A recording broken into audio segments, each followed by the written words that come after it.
बिस्मिल्लाहिर्रहमानिर्रहीम। अस्सलाम वालेकुम। मैं हूं गुलाम रसूल भट्टी और आप देख रहे हैं मेरा यूट्यूब चैनल। नाज़िक, मैदान सज गया है, दंगल जो है वो शुरू होने जा रहा है। जैसा कि आपको पता है कि पाकिस्तान तहरीक इंसाफ आज डी चौक जो है वो पाकिस्तान तहरीक इंसाफ के काफ़िले जो है वो पहुंचेंगे।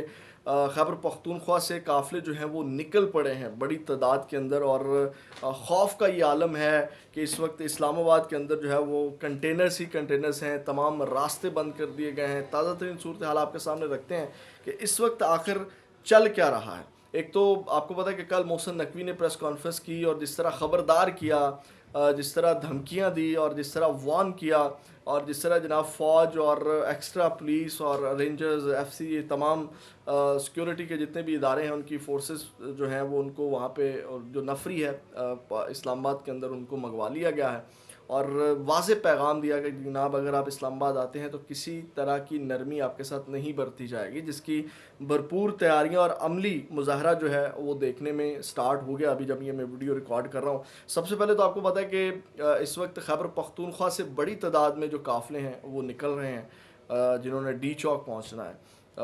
खैबर पख्तूनख्वा से काफ़िले रवाना हो चुके हैं, रास्ते में हैं। लेकिन सबसे पहले तो मैं आपको बता दूं कि जैसे अली अमीन गंडापुर ने कहा था कि जनाब मैं मशीनरी जो है वो पहले ही भेज दूंगा करेने वगैरह जो ये कंटेनर्स लगाए होते हैं उनको हटाने के लिए। तो अब गवर्नमेंट इस हवाले से क्या कर रही है, वो बड़ी दिलचस्प कहानी है कि कंटेनर्स रख के उनको वेल्ड किया जा रहा है, वेल्डिंग की जा रही है, यानी कि उनको हटाया ना जा सके। आप अंदाज़ा लगाएं खौफ का ये आलम है कि जनाब इस तरह रुकावटें अब खड़ी की जा रही हैं बाकायदा। उनको कंटेनर्स रख के तरतीब वाइज उनको वेल्डिंग की गई है। तो नाज़िक, अब दूसरी जानिब तो ख़बर ये है, यानी कि एक तो आपको पता है कि वो जो मैंने कल भी आपको बताया था जो आईजी पंजाब हैं वो वज़ीर दाखिला के साथ खड़े थे अली, और वो उनका पुराना एक्सपीरियंस है पाकिस्तान तहरीक इंसाफ वालों को डील करने के हवाले से। तो वो अली अभी मैदान के अंदर हैं, अपने नौजवानों को जो है वो मुतहर्रिक कर रहे हैं, मोटिवेट कर रहे हैं। जब लाहौर के अंदर हमने खुद भी देखा कि यहाँ पे जब एहतजाज होता था तहरीक इंसाफ की रैलियाँ ये इलेक्शन के बाद और उससे पहले, तो वो ख़ुद यहाँ पे लाहौर के अंदर भी आकर के नौजवानों को मोटिवेट करते थे। तो अब नाज़िक, पीटीआई से निबड़ने के लिए आज फ्री हैंड दे दिया गया। फ्री हैंड का मतलब आप समझ रहे हैं, औरत है, ख़वातीन हैं, बच्चे हैं, जो भी है आपने उनके ऊपर तशद्दुद करना है, उनको बेदरेक जो है वो, जैसे आपने पहले भी देखा कि जिस तरह औरतों के बाल खींचे, यानी कि कोई लिहाज नहीं करना किसी किस्म का। वो सहाफ़ी हैं जो भी, आपने जनाब उनको रगड़ा लगाना है, फायर करने हैं, शेल फेंकने, हर तरह का फ्री हैंड है, जो नुकसान होता हो जाए। उसके बाद अब ये रज़ी दादा हैं, इन्होंने ख़बर दी क्योंकि जो काफ़िले इस खैबर पख्तूनख्वा से आ रहे हैं उनके हवाले से ख़बर ये ले लें कि उन्होंने कहा जी 3000 रेंजर्स अहलकार जो है वो अटक पुल के ऊपर खड़े हैं, यानी कि अटक जहाँ से वो रास्ता है वहाँ से एंटर होने का, वहाँ पे जो है वो 3000 रेंजर्स अहलकार खड़े होंगे। और गंडापुर जैसे पंजाब की हदूद में दाखिल होगा, कंटेनर हटाने के लिए लाई गई क्रेन समेत सब मशीनरी बहा के सरकार पंजाब ज़ब्त कर ली जाएगी। जो सरकारी मुलाजमीन गंडापुर के साथ आएंगे उनके खिलाफ ठोक के पंजाब में गद्दारी के पर्चे दिए जाएंगे और उनको गिरफ़्तार किया जाएगा। तो इस वक्त जो ताज़ा तरीन सूरत हाल है, डी चौक से जो लोग इक्का दुक्का वहाँ पहुँच रहे हैं उनकी गिरफ़्तारियाँ शुरू हो गई हैं, पुलिस ने उनको गिरफ़्तार कर लिया है। और उसके बाद नाज़िक, इस्लामाबाद के अंदर जो दूसरी सूरत हाल है, आज वहाँ पे दाखिली खारजी रास्ते कंटेनर्स लगा कर बंद कर दिए गए हैं, तालीमी इदारे बंद हैं, मेट्रो सर्विस बंद कर दी गई है, मोटरसाइकिल डबल सवारी पर पाबंदी है, मोटरवे M1 पर इस्लामाबाद से एंट्री और एग्ज़िट भी बंद कर दिया गया है, सिक्योरिटी हाई अलर्ट कर दी गई है, 4000 अहलकार अफसरान जो हैं वहाँ तैनात हैं, और पाकिस्तान रेंजर्स आर्मी जैसे मैंने पहले बता दिया तलब कर लिया गया। पुलिस के तमाम सहूलत मराकज़ और ड्राइविंग लाइसेंस ऑफिस बंद है, यानी कि सिर्फ फोकस पाकिस्तान तहरीक इंसाफ के एहतजाज के ऊपर है। आज पूरी जो पुलिस फोर्स है, जितने भी सिक्योरिटी के इदारे हैं, उनका फोकस जो है वहाँ पे है। इंटरनेट सर्विस वहाँ पे बंद है। लाहौर से आप ख़बर ले लें, लाहौर की क्या इस हवाले से क्या ख़बर है। लाहौर के अंदर भी इंटरनेट सर्विस जो है वो शदीद मुतासिर है, यानी कि इंटरनेट सर्विस स्लो कर दी गई है।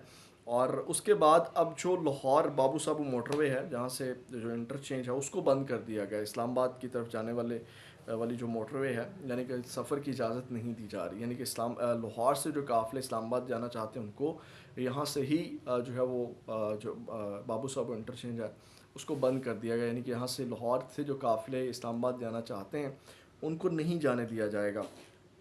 یہ ناظرین کام اس وقت تازہ ترین صورتحال ہے. گورنمنٹ نے اپنا بندوبست کر لیا ہے. آج خدا نہ خواستہ کیونکہ عمران خان کی جانب سے بھی ابھی ایک پیغام میں پڑھ رہا تھا، وہ بھی سن لیں کہ انہوں نے کہا کہ آزادی کے لیے جو ہم اپنی جان دے دیں گے، لیکن انہوں نے اپنے جتنے بھی کارکنان ہیں جو قافلے اس وقت رواں دواں ہیں، راستے میں ہیں، ان سب کو انہوں نے کہا کہ آپ نے ڈی چوک پہنچنا ہے، لیکن پرامن پہنچنا ہے. اور پاکستان تحریک انصاف والوں نے بھی پرامن احتجاج کی کال دے رکھی ہے، یعنی کہ انہوں نے کوئی بھڑکے نہیں ماری کہ ہم نے جناب میری کوئی دھاوا بولنا ہے یا ہم نے جناب میری آ کے کوئی چڑھائی کرنی ہے. پرامن احتجاج کی کال دی ہے. لیکن اس وقت ریاست یا جو گورنمنٹ ہے وہ اس کو انتشار اور کہہ لیں کہ فساد کی طرف دھکیل رہی ہے. ڈیفینیٹلی اس وقت ڈر ان کو یہ ہے کہ جناب جو شہر جو ہے وہ پاکستان تحریک انصاف کے احتجاج سے بند ہونا ہے وہ انہوں نے پہلے خود ہی بند کر دیا. آپ اندازہ لگائیں کہ اس وقت سارا فوکس جو ہے وہ پاکستان تحریک انصاف کے احتجاج کو روکنے کے اوپر ہے. برکیف آج خدشات کا اظہار کیا جا رہا ہے کیونکہ آپ کو پتہ ہے کل فیصل واڈا کی پریس کانفرنس آئی، انہوں نے بھی خون کی خرابے کی لاشوں کی بات کی. اور آپ کو یاد ہوگا جب احتجاج ہونا تھا، لانگ مارچ شروع کرنا تھا لاہور سے عمران خان نے، تو اس سے پہلے بھی ایک دن پہلے جو ہے وہ فیصل واڈا کی پریس کانفرنس آتی ہے اور عمران خان کے اوپر پھر حملہ ہو جاتا ہے. اسی طرح اب آج ان کا احتجاج ہے تو کل فیصل واڈا کی جو ہے وہ پریس کانفرنس ہے جس میں انہوں نے لاشوں کی خون کی جو ہے وہ باتیں کی، اور اس کے ساتھ ہی جو ہے وہ وزیر داخلہ محسن نقوی کی پریس کانفرنس آ جاتی جس میں وارن کر دیا جاتا ہے، واضح پیغام دے دیا جاتا ہے کہ جناب کسی قسم کی نرمی جو ہے وہ نہیں برتی جائے گی، ہمارے ہتھے جو چڑھے گا پھر وہ شکوہ نہ کرے. یہاں تک انہوں نے یہ بات کی کہ بعد میں کوئی شکوہ نہ کرے، کیونکہ انہوں نے وہ وجوہات جو بتائی وہ آپ کو پتہ ہے کہ اسلام آباد کے اندر جو ایس سی او کا شنگھائی تعاون تنظیم کانفرنس کا معاملہ چل رہا ہے، ڈیلیگیشنز آ رہے ہیں، ملیشیا کے صدر جو ہیں وزیر اعظم جو ہیں وہ پاکستان کے اندر موجود ہے. تو یہ ساری صورتحال کو سامنے رکھ کر کے انہوں نے کہا کہ ہم جو ہے وہ احتجاج کی کسی صورت جو ہے وہ خاص کر آج بروز جمعہ جو ہے وہ اجازت نہیں دیں گے. تو اس وقت یہ ناظرین ہم صورتحال ہے کہ خیبر پختونخوا سے بڑی تعداد میں قافلے اس وقت نکل پڑے ہیں، راستے میں ہیں، وہ ڈی چوک پہنچیں گے. اور ڈیفینیٹلی آج کوئی بڑے تصادم کا خطرہ ہے کیونکہ گورنمنٹ نے پوری تیاری کی ہوئی. اللہ خیر کرے. کوئی دوسرا 9 مئی یہ بنانا چاہتے ہیں، جو کثر ہے کوئی تھوڑی بہت رہتی کثر ہے، وہ کہتے ہیں کہ جناب پاکستان تحریک انصاف کو دبانے کے لیے کوئی نیا سانحہ کر دیا ہے. تو اس ساری صورتحال کو سامنے رکھ کے پاکستان تحریک انصاف والوں کو بھی میرا خیال ہے کوئی بڑی حکمت عملی کا مظاہرہ کرنا پڑے گا. ان ساری چیزوں کو انہوں نے کس طرح فیس کرنا ہے جو ان کے لیے بندوبست کیا گیا. تو یہ ناظرین کام اب تک یہاں پر بڑی سے اپنا بہت زیادہ خیال رکھے گا. پاکستان زندہ باد.